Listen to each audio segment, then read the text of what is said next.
অনেকেই বলে আমার কাছে তারা নাকি অ্যালোভেরা গাছ বানাতেই পারে না। আর দেখো আমার কাছে এত এত অ্যালোভেরা, তার মধ্যে আরো কত বেবি অ্যালোভেরা হয়ে আছে। আমি যে আর কোথায় কোথায় এই অ্যালোভেরা গুলো লাগাবো সেটাই বুঝতে পারছি না। আচ্ছা, তোমাদের যদি কারোর অ্যালোভেরা গাছ লাগে তাহলে অবশ্যই আমার সাথে যোগাযোগ করো। আমার থেকে তোমরা ফ্রি ফ্রি অ্যালোভেরা গাছ নিয়ে যেও।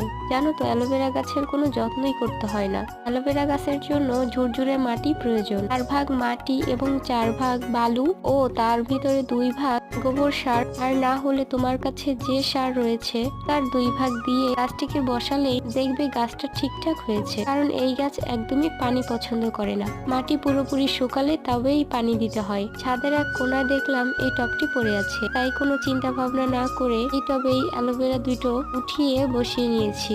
আর তোমরা যারা আমার চ্যানেলে নতুন আছো তারা সবাই আমার চ্যানেলটিকে সাবস্ক্রাইব করে দিও। ছাদ থেকে নামার সময় গাছ থেকে দুটো কমলা লেবু ছিঁড়ে নিয়ে নিলাম। তবে চলি, বাই।